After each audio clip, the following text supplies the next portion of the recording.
que es una catástrofe en la economía, no solo agraria, sino incluso una amenaza para la salud por la falta de agua potable fluida a través de tuberías para la gente, simplemente por la ineptitud y la corrupción de las autoridades una tras otra a lo largo de los años.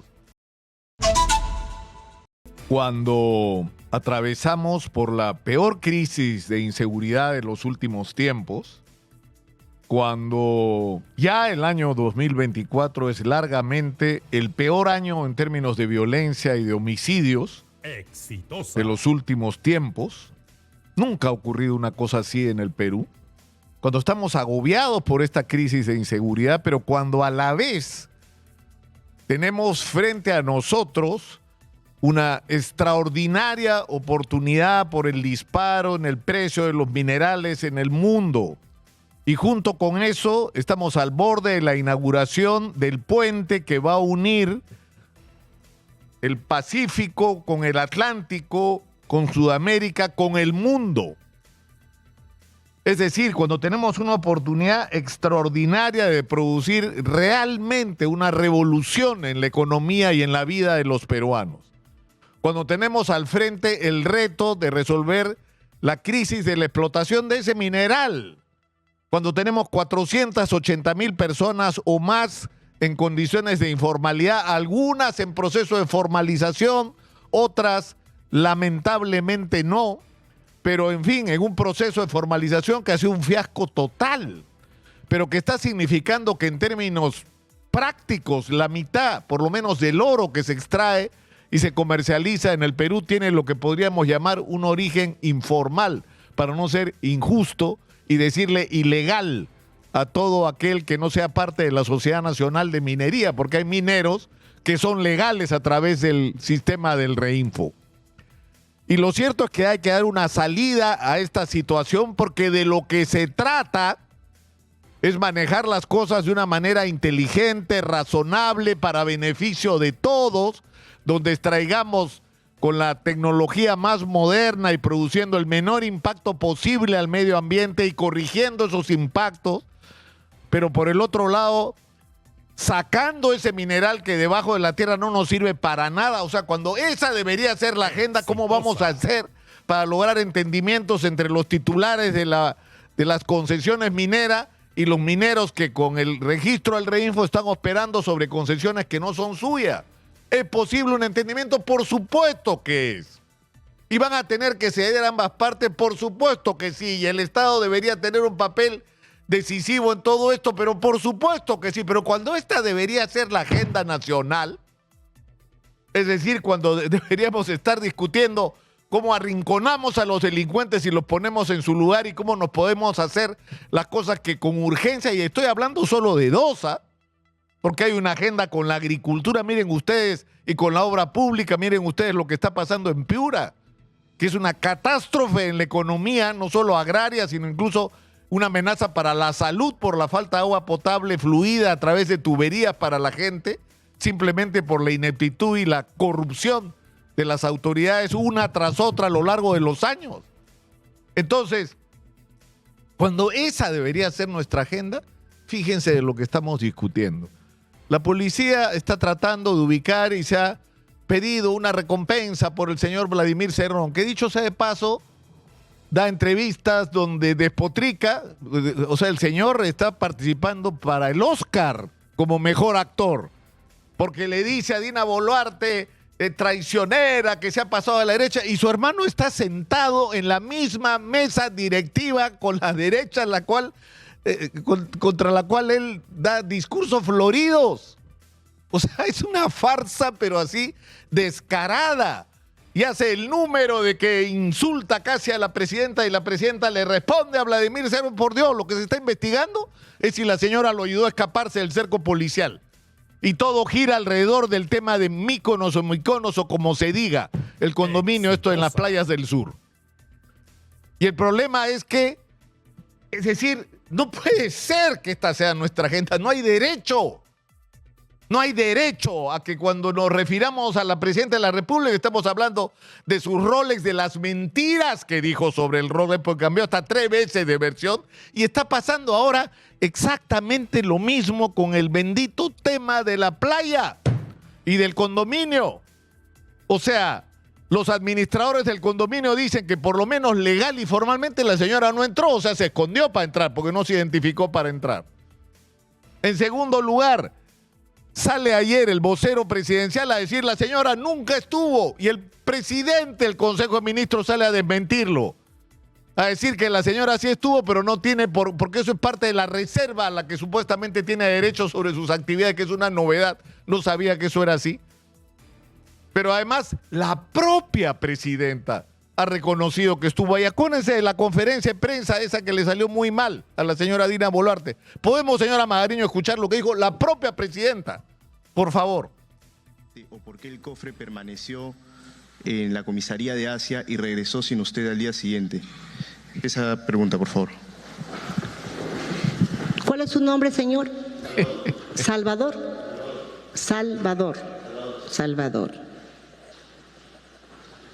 Salvador, con el respeto que te mereces,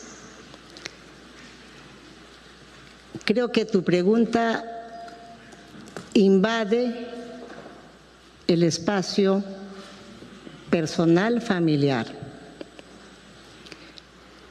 Creo que nadie está obligado a decir con quiénes se reúnen más cuando se trata de seguridad de la familia. Con más razón, y no estoy debatiendo contigo, Salvador, con más razón, Salvador, con más razón, siendo la presidenta de la República, hay un marco de seguridad que la ley así lo establece. Es decir, la presidenta de la República no está diciendo que ella nunca estuvo. La presidenta de la República no está diciendo mentir, no, está diciendo, da por cierto que estuvo ahí y que ella no tiene por qué revelar con quién estuvo, a quién visitaba o con quién estaba acompañada, porque eso es su reserva personal. Es decir, es grotesco lo que está pasando, ni siquiera son capaces de ponerse de acuerdo en una sola versión, porque ya después ha salido el premier a decir, uy, pido disculpas por la confusión. Pero si lo que se sabía es que había estado y que hasta ahora no está claro por qué estuvo, con quién estuvo y qué hizo mientras estuvo, y si se usó o no un vehículo presidencial para ayudar a un prófugo de la justicia a evadir el cerco policial. Entonces estamos en una situación sinceramente que no merecemos, que los ciudadanos de ninguna manera merecemos. Es decir, no sé, o sea, yo sinceramente ya no sé qué decir en las mañanas para tratar de invocar a un mínimo de sensatez. Por Dios, vamos a inaugurar el puerto de Chancay, vamos a tener la reunión de APEC. Es decir, y el puerto de Chancay se está inaugurando y no hemos empezado a construir las carreteras para incorporar este puerto a la infraestructura de vías nacionales. O sea, no hemos declarado hasta ahora la zona económica especial de Chancay, que es por donde debimos empezar hace años, para que la inauguración del puerto de Chancay se diera de la mano con el anuncio de que, por ejemplo, en Chancay se puede construir tal vez la primera o segunda fábrica de vehículos eléctricos más grande del mundo, con lo cual el Perú pasa a ser nuevamente un país industrial. Porque eso es lo que está ocurriendo en este momento. Y porque hay, no decenas, cientos de inversionistas que están esperando que alrededor del puerto de Chancay se den las garantías de que su inversión no se va a poner en riesgo por la inestabilidad política, y eso es lo que te da el marco de la declaratoria de una zona económica especial, donde además el señor ministro de Economía tiene que entender que como estamos en un mundo donde se compite por la inversión, el impuesto a la renta, por lo menos los primeros 10 años, tiene que ser cero, y que por supuesto a cambio de eso se exigen beneficios para el Estado peruano y para la sociedad peruana. Compensaciones por abrirles la puerta a la inversión, porque también se pueden hacer las cosas bien. No se trata de arrodillarnos, porque tenemos esta vez la sartén por el mango y podemos negociar de igual a igual con quien querramos, pero ¿se dan cuenta ustedes lo que está pasando? Se va a inaugurar este tremendo puerto y no hemos hecho nada. No hay agua potable suficiente. No está resuelto el problema de quién es el dueño de los terrenos, porque hay un desmadre en el saneamiento físico legal. Es decir, estamos absolutamente fuera de sintonía con lo que son nuestras obligaciones o deberían ser nuestras obligaciones y nuestras tareas. ¿Por qué? Por la desgracia de políticos que nos están conduciendo. Exitosa. Que lo único que quieren es enchufarse. Lo único que necesitan es enchufarse, o lo que quieren es enchufarse para, yo no sé, obtener privilegios, prebendas. A mí me empieza a oler mal todo esto. ¿Qué tanta desesperación de quedarse hasta el 2026? ¿Les interesa un comino siquiera la estabilidad del país?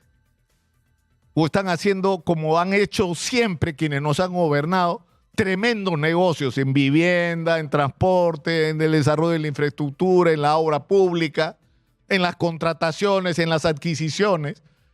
De eso es de lo que estamos hablando, de lo que están defendiendo es un negocio. Y estamos frente otra vez a la política convertida en una actividad criminal, donde la gente se junta para conquistar el poder, así como se juntan las bandas para asaltar bancos o para extorsionar, secuestrar o explotar mujeres. Hay gente que se junta para asaltar el presupuesto de la República y son igual o peor que los delincuentes comunes. Porque le están robando la salud, la educación, el futuro, el progreso, las esperanzas a los peruanos. O sea, sinceramente, no merecemos esto. Y lo más sorprendente de todo es que la agenda está sobre la mesa. O sea, ¿no hay gente capaz de hacer lo que hay que hacer en el Perú hoy? Es decir, no hay gente capaz de... es decir, en el país donde se derrotó, se capturó a la cúpula de Sendero Luminoso sin disparar un solo tiro. Fue una operación extraordinaria de inteligencia. O sea, y eso lo que muestra es la calidad que puede llegar a tener nuestra policía cuando se les da los recursos, se les da el respaldo, se les da los instrumentos para hacer su trabajo. Por supuesto que podemos acabar con la delincuencia.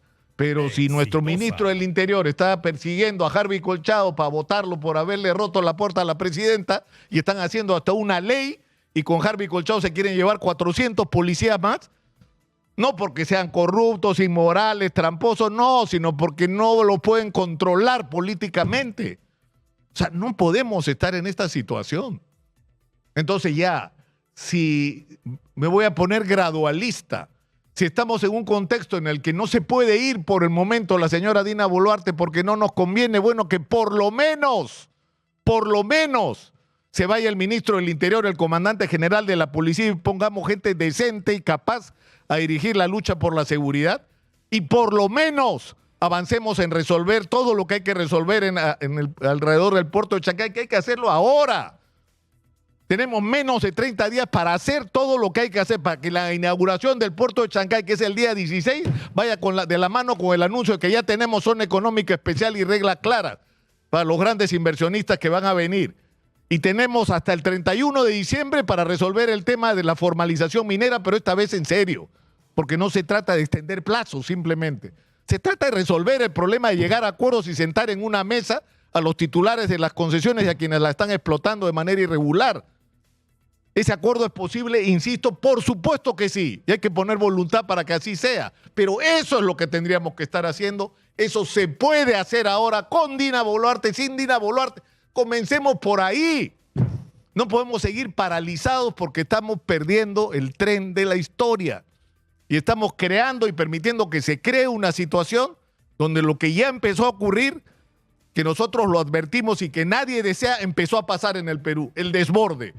Paros por todos lados, protestas por todos lados, gente que captura ella misma a los delincuentes y hasta los quema. O sea, ya empezó a ocurrir este desborde por el hartazgo de la gente. Y eso puede tener en términos electorales su peor expresión. Estamos a tiempo de hacer las cosas de otra manera. Soy Nicolás Lucar.